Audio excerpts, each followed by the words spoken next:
So if you've been sticking with us through this Mark series, it's pretty easy to find the parallels between this account of the feeding of the 4,000 and the account of the feeding of 5,000 that we read only a couple weeks ago. And that actually provides something of a conundrum for us as Christians who believe the Bible is true. Because if you would look up the research on this chapter of the Bible, you would find the majority, not the vast majority, but a majority of scholars will say that this is a text that is actually just a copy of the previous text. Mark put it in the Bible twice, made a mistake because he's a foolish Christian and you're foolish Christians for believing that Bible that's in your hands. So what are you going to do about that? Did Mark make a mistake? I mean, these stories are eerily similar, aren't they? Much of the same language, many of the same ideas. I want to give you, two big categories of reasons why I think that actually is not the correct interpretation of this text. And the second of those, I want to give you three reasons. So follow me with this. First of all, just a logical fallacy that you're believing in if you think this is a copy. It is possible for similar things to happen multiple times, right?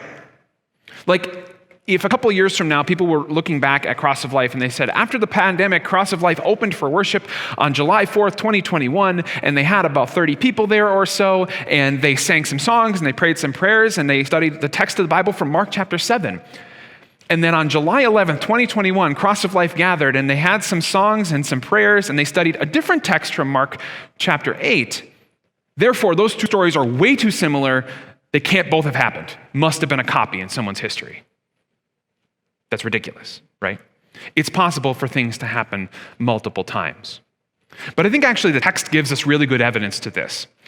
The first thing you have to notice is where Jesus is. Remember when he fed the 5,000, he was feeding them in Jewish country.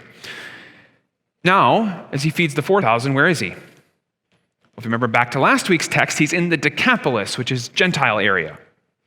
And what has been the whole flow of this last chapter or so of the Gospel of Mark? It's been Jesus is doing for the Gentiles what he had started doing for the Jews, because the message of the gospel is supposed to go to all people. And so it's very easy to see what Mark is doing here. He's saying what Jesus did for the Jews, he also does for the Gentiles. But if you need a little bit more evidence than that, I think there are two pieces also right in the text that help us. One of them is a little bit weaker of an argument. One of them is a stronger argument, but I'll give you both of them. The weaker argument is the 12 baskets versus the 7 baskets. So at the end of the feeding of the 5,000, the text tells us that there were 12 basketfuls left over. 12 is pretty universally throughout the scriptures the number that represents the nation of Israel, the 12 tribes of Israel. At the end of the feeding of 4,000, we have 7 baskets. And those 7 baskets, there's one of two ways you can go with that. On the one hand, you could say those 7 baskets represent the completion of God's plan of salvation. So 7 is always a number that's associated with God doing his complete work. Think of like 7 days of creation, right? So God's complete work of bringing salvation to all people was being completed when he started serving the Gentiles. Reasonable argument.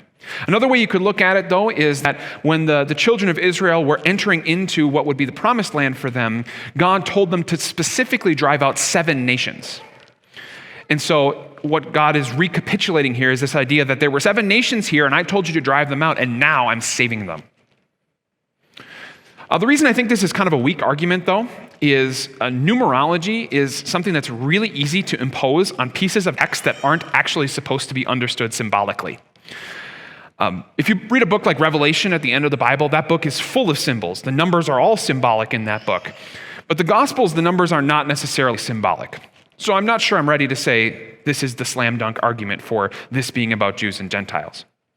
What I do think is the slam dunk argument is the word baskets. So in the feeding of the 5,000, Mark uses a very specific Greek word to talk about a basket that was only used by the Jews, a type of basket that was only used by them.